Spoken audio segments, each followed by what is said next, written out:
Hello future doctors. तो ये है मेरे पास नीट एनटीए 2023 का क्वेश्चन पेपर। तो एनटीए ने 3 क्वेश्चन में चेंज किया है। अब आपको 12 मार्क्स एक्स्ट्रा मिल सकते हैं अगर आपने एनटीए के अकॉर्डिंग मार्क किया है। ठीक है, तो एक क्वेश्चन चेंज है बायोलॉजी में, एक है फिजिक्स में और एक है केमिस्ट्री में। हमारी एक्सपेक्टेशन ज़्यादा थी, हमें लगा था कि कम से कम 4 क्वेश्चन में चेंज होना चाहिए, बट इन्होंने केवल 3 क्वेश्चन में ही चेंज किया है। वो मैं आपको बताता हूँ। देखो, फिजिक्स में हमारे पास एक क्वेश्चन है रेडियस ऑफ गायरेशन वाला। देखो, इसमें 32 नंबर दिया हुआ है रेडियस ऑफ गायरेशन में।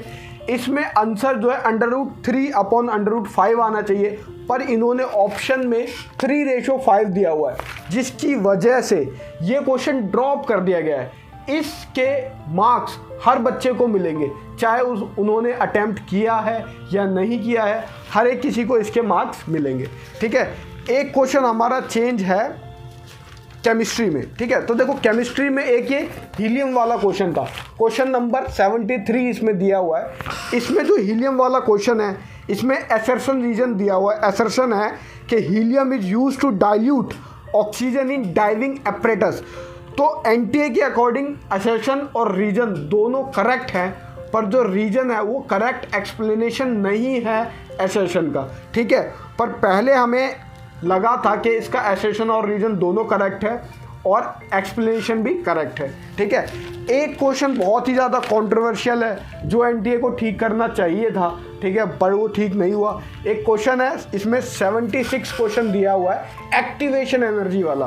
ठीक है, तो इसमें असर्शन और रीजन दिया हुआ है। असर्शन है ए reaction can have 0 activation energy.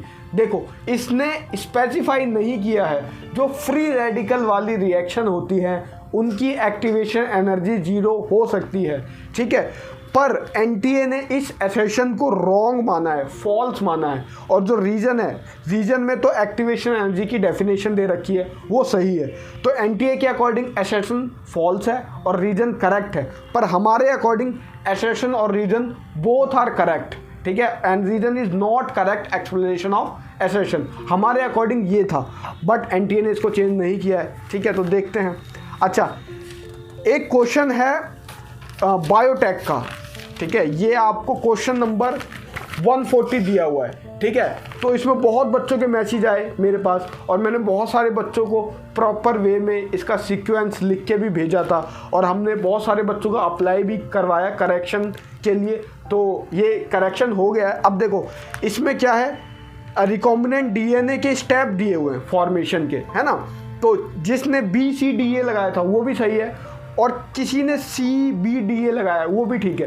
देखो, हमारे अकॉर्डिंग क्या था, हमारे अकॉर्डिंग इसका आंसर होना चाहिए पहले कटिंग ऑफ डीएनए, फिर होना चाहिए आइसोलेशन ऑफ डीएनए, फिर होना चाहिए एम्प्लीफिकेशन ऑफ डीएनए और फिर होना चाहिए इंसर्शन ऑफ रिकॉम्बिनेंट डीएनए।